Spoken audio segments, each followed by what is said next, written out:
Hello guys, आज हम पढ़ने जा रहे हैं फॉरेन डायरेक्ट इन्वेस्टमेंट एफडीआई के बारे में। ठीक है, तो इसमें हम इसके टाइप्स एंड एडवांटेजेस इंपॉर्टेंस सब पढ़ेंगे, तो एंड तक वीडियो देखिएगा। तो अब हम अपने पहले टॉपिक पे आ जाते हैं। फॉरेन डायरेक्ट इन्वेस्टमेंट क्या होता है? फॉरेन डायरेक्ट इन्वेस्टमेंट को सिंपली हम कह सकते हैं कि इन्वेस्टिंग कैपिटल इन इंटरप्राइजेज, एक ऐसी इंटरप्राइज में, कंपनी में या किसी भी चीज़ में इन्वेस्ट करना जो कि किसी दूसरे देश में है, दैट ऑपरेट्स इन ओवरसीज। ठीक है, इसमें इन्वेस्टर जो होता है ना, जो इन्वेस्ट करने वाला होता है, वो फॉरेन पार्टी होती है, दूसरे देश की पार्टी होती है। बस यही इसका मेन फंडा ध्यान रखना है। ठीक है, एफडीआई में हम कंट्रोल नहीं देते अपनी कैपिटल का, इसमें हम कंट्रोल देते हैं अपनी पावर ऑफ मैनेजमेंट का, कि हम कैसे काम करेंगे, किस तरीके से काम करेंगे। ठीक है, तो जो हम पैसा इन्वेस्ट कर रहे हैं उसको हम कंट्रोल नहीं कर सकते, लेकिन जो हम बिजनेस चलाएंगे उसको हम कंट्रोल कर सकते हैं। ठीक है, एफडीआई को सिंपल वर्ड्स में ये भी कह सकते हैं कि इन्वेस्टमेंट आ रही है एक ऐसी पार्टी से जो कि दूसरे देश में रहती है या दूसरे देश में काम करती है, लेकिन बिजनेस अब हमारी कंट्री में करना चाहती है। ठीक है, अब नेक्स्ट पॉइंट हमारा आता है इंपॉर्टेंस ऑफ एफडीआई, कि एफडीआई की ज़रूरत क्यों है, एफडीआई इंपॉर्टेंट क्यों है। तो इसका पहला पॉइंट आता है इजी इंटरनेशनल ट्रेड, कि इंटरनेशनल ट्रेड बहुत ज़्यादा इजी हो जाता है एफडीआई से। जब हम एफडीआई के थ्रू, डायरेक्ट इन्वेस्टमेंट के थ्रू इन्वेस्टमेंट करते हैं किसी दूसरे देश में, तो हमें इम्पोर्ट टैरिफ नहीं देना पड़ता है और गवर्नमेंट से भी हमको सपोर्ट मिल जाता है। ठीक है, नेक्स्ट पॉइंट हमारा आता है एम्प्लॉयमेंट एंड इकोनॉमिक बूस्ट। देखो, अब हम किसी दूसरी कंट्री में इन्वेस्ट कर रहे हैं, ठीक है, या फिर चलो अपनी अपनी होस्ट कंट्री पे आ जाते हैं हम। हमारी कंट्री में कोई दूसरी कंपनी आकर के इन्वेस्ट कर रही है, मल्टीनेशनल कंपनी, तो ऑब्वियस सी बात है उसको बंदे भी चाहिए होंगे काम करने के लिए। वो हमारे देश के बंदों को हायर करेगी, अपने साथ अमेरिका से थोड़ी उठा के लेकर आएगी, या जहाँ की भी कंपनी वो अपने साथ थोड़ी लेकर आएगी बंदे। ठीक है, तो हमारे यहाँ के लोगों को एम्प्लॉयमेंट मिलेगा, और एम्प्लॉयमेंट मिलेगा तो उनको रोजगार मिलेगी, पैसा मिलेगा, तो ऑब्वियस सी बात है हमारे देश की इकोनॉमी भी बूस्ट हो जाएगी। ठीक है, थर्ड पॉइंट इसमें आता है डेवलपमेंट ऑफ ह्यूमन कैपिटल। हमारी ह्यूमन कैपिटल डेवलप होती है। फॉरेन कंट्री की कोई भी कंपनी हमारे यहाँ पर आकर के काम कर रही है, तो वो अपनी टेक्नोलॉजी लेकर आती है, हमारे लोग उनकी अच्छी टेक्नोलॉजी को सीखेंगे, तो ऑब्वियस सी बात है हमारी ह्यूमन कैपिटल और ज़्यादा एफिशिएंट होगी और ज़्यादा इफेक्टिव होगी और ज़्यादा डेवलप होगी। नेक्स्ट पॉइंट आता है रिसोर्स ट्रांसफ़र। ये रिसोर्सेज भी ह्यूमन कैपिटल की तरह ही है बिल्कुल। जब हम किसी दूसरी कंट्री के साथ काम कर रहे हैं, ठीक है, तो हम उनके रिसोर्सेज भी यूज़ कर पाएंगे। ठीक है, या फिर इसका एग्जांपल हम चेंज कर देते हैं। अब यहाँ पर सपोज अमेरिका की कोई कंपनी इंडिया में आकर के काम कर रही है, इंडिया में आकर के अपनी फैक्ट्री सेटअप करती है, तो वो हमारे यहाँ की रिसोर्सेज को यूज़ करेगी, हमारा लैंड यूज़ करेगी, हमारी इलेक्ट्रिसिटी यूज़ करेगी, हमारे एम्प्लॉयज़ यूज़ करेगी, सब कुछ चीज़ यूज़ करेगी, तो उसको रिसोर्सेज सस्ते भी मिल रहे हैं और अच्छे भी मिल रहे हैं। नेक्स्ट पॉइंट हमारा आता है इंक्रीज प्रोडक्टिविटी।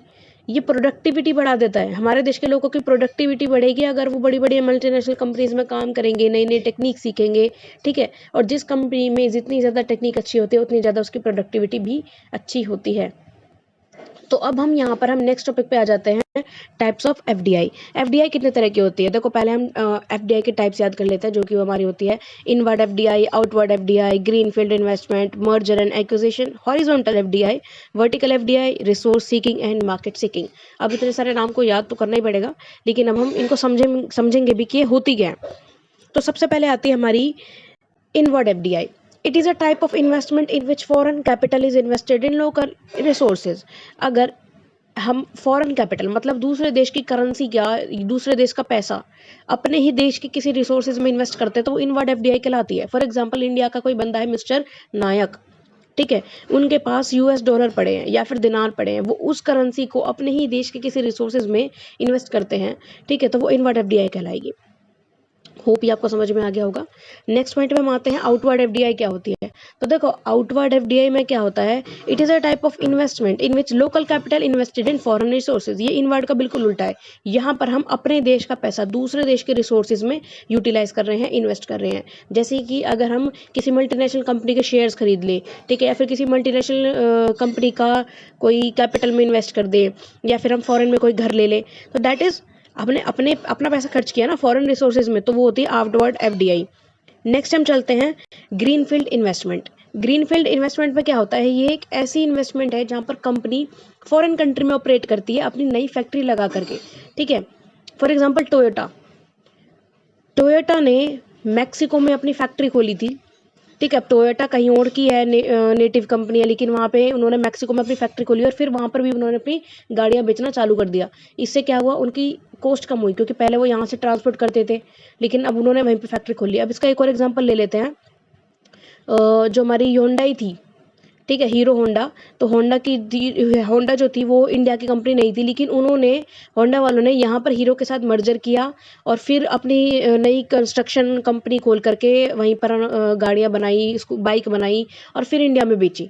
ठीक है, तो ये ग्रीनफील्ड इन्वेस्टमेंट का एक एग्जाम्पल था। इसमें कंपनी नई फैक्ट्री फॉरेन कंट्री में सेटअप करके फिर सामान बेचती है। नेक्स्ट हमारा पॉइंट आता है merger and acquisition. Merger and acquisition का सबसे बड़ा एग्जांपल है पेप्सी एंड कोको कोला।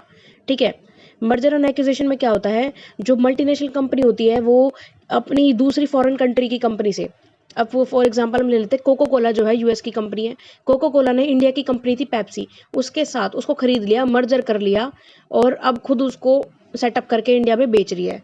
ठीक है, जिन लोगों को नहीं पता है उनको बता देते हैं कि पेप्सी टाटा वालों की कंपनी थी, लेकिन क्योंकि कंपटीशन बहुत ज़्यादा हो रहा था और संभल नहीं रहा था, तो कोको कोला जब बैन होने के बाद इंडिया में दोबारा से वापस हुई थी, तब उन्होंने पेप्सी वालों को खरीद लिया, पेप्सी की कंपनी को खरीद लिया।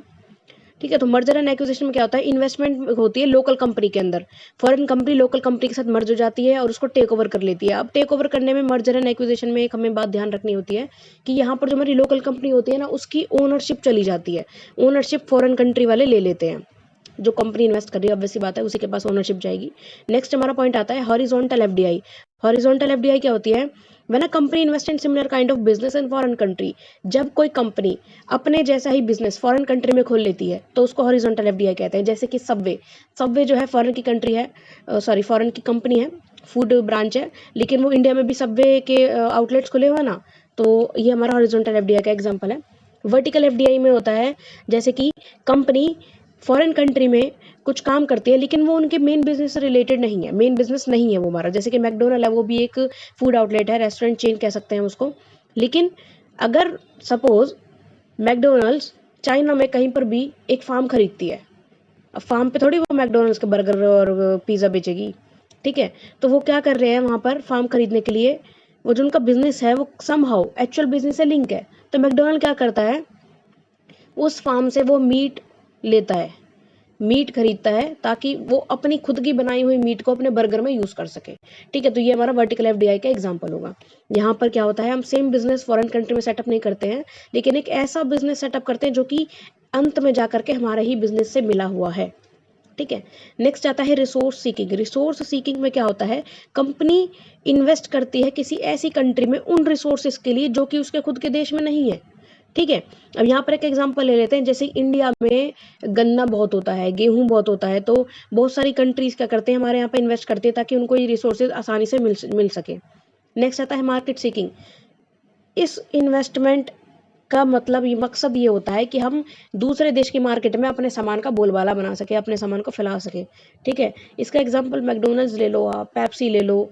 ठीक है, और भी बहुत सारी कंपनीज है जो कि इंडियन मार्केट में क्योंकि हमारे यहाँ की पॉपुलेशन ज़्यादा है, इंडियन मार्केट में इन्वेस्ट कर रही है और उनका प्रोडक्ट बहुत अच्छे से बिक भी रहा है। अब एफडीआई के इनकरेज करने के तरीके क्या होते हैं, देखो गवर्नमेंट ऑब्वियसली बात है एफडीआई को इनकरेज करती है, तभी जाके फॉरेन कंट्री किसी भी कंट्री में, फॉरेन कंपनी किसी भी कंट्री में इन्वेस्ट करने को तैयार होती है। तो गवर्नमेंट किस किस तरीके से उनको इनकरेज कर सकती है, सबसे पहला टैक्स रेट को कम करके, ठीक है, दूसरा टैक्स हॉलीडेज दे करके, ठीक है, कुछ कुछ चीज़ों से टैक्स को हटा देती है, तो इनकरेज हो जाती है फॉरेन कंपनीज को, भाई इस चीज़ पर टैक्स नहीं है तो हम लोगों को बहुत फ़ायदा होने वाला है, तो चलो वहाँ पर इन्वेस्ट कर देते हैं। इसका एक एग्जाम्पल ये भी है कि आजकल इंडियन लोग सिंगापुर में बहुत इन्वेस्ट करने लग गए हैं। ठीक है, नेक्स्ट हमारा पॉइंट आता है रिसर्च एंड डेवलपमेंट सपोर्ट। अगर हम किसी चीज़ के रिसर्च के लिए, डेवलपमेंट के लिए अपने इंडिया में उसको सपोर्ट करते हैं, छूट देते हैं, तो ऑब्वियसली बात है यहाँ पर एफडीआई ज़रूर होगी। Next point investment financial subsidies. जब हम कुछ चीज़ों पे फाइनेंशियल सब्सिडीज दे देते हैं, ठीक है, तो या फिर लोन इनकरेज करते हैं तो भी एफडीआई इनकरेज होती है। Next government support. Government support तो सबसे बड़ा है ही एफडीआई के लिए, अगर गवर्नमेंट सपोर्ट नहीं होगा तो कुछ भी नहीं हो पाएगा। जैसे कि टेस्ला कब से इंडिया में आना चाह रही है, लेकिन हमारी गवर्नमेंट की सपोर्ट की वजह से और हाई टैक्स रेट की वजह से आ ही नहीं पा रही है।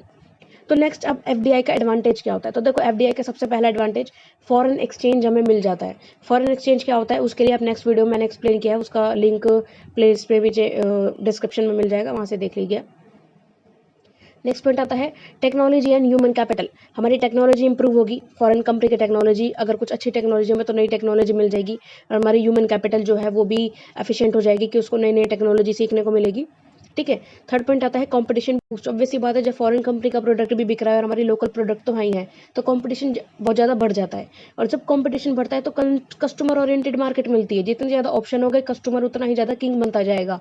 ठीक है, सामान कस्टमर की चॉइस के हिसाब से बनने लगेगा और बिकने लगेगा। ठीक है। नेक्स्ट पॉइंट आता है चेंज इन लिविंग स्टैंडर्ड। हमारा लिविंग स्टैंडर्ड बदल जाता है। अच्छे प्रोडक्ट, ज़्यादा वैरायटी के प्रोडक्ट से हम बहुत ज़्यादा देख करके सामान खरीदते हैं, तो क्या होता है, हमारा लिविंग स्टैंडर्ड बूस्ट हो जाता है, क्योंकि हम अच्छी अच्छी चीज़ें खरीदने लगते हैं। फिर डिसएडवांटेजेस भी होते हैं एफडीआई के। क्या डिसएडवांटेजेस होते हैं कि किसी देश की पॉलिटिकल कंडीशंस है ना, वो बहुत ज़्यादा हमारे बिजनेस को अफेक्ट कर सकती है। अब यहाँ पर नेक्स्ट पॉइंट आता है government can take control of firm property and assets. कि कई बार सिचुएशन इतनी ज़्यादा बेकार हो जाती है कि गवर्नमेंट क्या करती है, हमारी कंपनी को बंद करके और हमारी कंपनी पर अधिग्रहण कर लेती है। हमारी फर्म, हमारी प्रॉपर्टी सब ले लेती है। अगर सपोज हमने उनके रूल के कोई तोड़ दिया है या फिर कुछ गलती हो गई है, तो एक्सप्रोप्रिएशन भी हो जाता है। Next, more expensive than exporting goods. दूसरे देश में गुड्स भेजना बहुत आसान है, लेकिन वहाँ जा करके काम करना बहुत ज़्यादा महंगा पड़ सकता है। Fourth point, loss of national identity. आपकी खुद की नेशनल आइडेंटिटी चली जाती है। फॉर एग्जाम्पल कोको कोला, ज़्यादा से ज़्यादा लोगों को भारत में यही नहीं पता कि कोको कोला भारत की कंपनी ही नहीं है, तो उसकी नेशनल आइडेंटिटी चली गई ना। ठीक है। अब एफडीआई पॉलिसी कैसी है इंडिया में? इंडिया में एफडीआई पॉलिसी बहुत अच्छी है। इंडियन गवर्नमेंट ने बहुत ज़्यादा स्टेप्स लिए हैं ताकि वो एफडीआई प्रोसेस को सिंपल कर सके, और 100% सपोर्ट तो करती ही करती है। ठीक है। गवर्नमेंट की, इंडिया की जो गवर्नमेंट है वो हमेशा चाहती है कि एफडीआई ज़्यादा से ज़्यादा हो। जैसे कि वॉलमार्ट की एफडीआई हुई थी, वॉलमार्ट ने इंडिया में इन्वेस्ट किया था बहुत अच्छा खासा पैसा। ठीक है, तो वो गवर्नमेंट की सपोर्ट से ही किया था। अब इसमें कुछ रेस्ट्रिक्टेड एरियाज होते हैं जिनके अंदर हम एफडीआई मतलब फॉरेन इन्वेस्टमेंट नहीं कर सकते, जैसे कि बैंकिंग सेक्टर हो गया, डिफेंस सेक्टर मतलब आर्म्स वगैरह, हमारी सेना से रिलेटेड, प्रिंट मीडिया, न्यूज़पेपर वगैरह, हमारा न्यूज़ रिपोर्टर्स वगैरह, petroleum, security agency and insurance agency, इनमें इन्वेस्ट नहीं किया जा सकता। और कुछ प्रोहिबिटेड एरियाज भी हैं, जैसे कि लॉटरी बिजनेस हो गया, ठीक है, गैम्बलिंग हो गया, हॉर्स फंडिंग वगैरह में। फिर आ गया हमारा chit fund, Lakshmi chit fund नहीं है ये, ठीक है, कैजीनो, रियल इस्टेट या फिर सिगारेट, टबैको का बिजनेस। फिर इसमें आता है हमारे अनरिस्ट्रिक्टेड एरियाज, जिसमें आता है माइनिंग, कमर्शियल एक्टिविटीज़ इनमें कोई भी इन्वेस्ट कर सकता है, इसलिए ये अनरेस्ट्रिक्टेड की लिस्ट में है। Mining, commercial activities, information technology and e commerce like Amazon, Flipkart. ठीक है। फिर आता है कॉस्ट बेनिफिट एनालिसिस। अब कॉस्ट बेनिफिट एनालिसिस में क्या होता है, ये एक ऐसी बिजनेस डिसीजन होता है कि इसमें हम देखते हैं कि भाई इस एफडीआई से हमें फ़ायदा हो रहा है या नुकसान हो रहा है। होस्ट कंट्री जहाँ पर की इन्वेस्टमेंट होने वाली है, और होम कंट्री जो कि इन्वेस्टमेंट कर रही है, दोनों ही कॉस्ट बेनिफिट एनालिसिस को करके ही एफडीआई करते हैं। अब देखो, होस्ट कंट्री जिसमें कि इन्वेस्टमेंट होने जा रहा है, उसको क्या क्या घाटे हो सकते हैं। कल्चरल इंटरफेरेंसेस, उनके यहाँ का कल्चर इफेक्ट हो सकता है। जैसे कि इंडिया का कल्चर था धोती कुर्ता साड़ी ये सब पहना, लेकिन जब से वेस्टर्न कल्चर आया है, एफडीआई हुई है, ठीक है, तो आजकल के बच्चे भी है स्कर्ट, शॉर्ट्स एंड ब्ला ब्ला पहन करके घूमते हैं। ठीक है।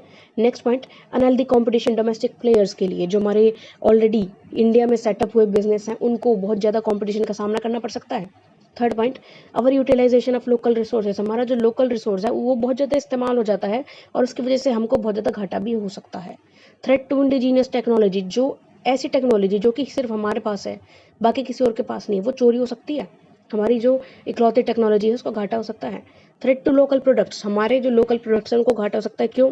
क्योंकि इंडिया के प्रोडक्ट्स हैंडमेड होते हैं, और हैंडमेड प्रोडक्ट्स अक्सर जो है महंगे आते हैं, जबकि चाइना का माल बड़ा सस्ता आता है, तो इससे हमारे जो लोकल प्रोडक्ट्स हैं उनको बड़ा घाटा होता है।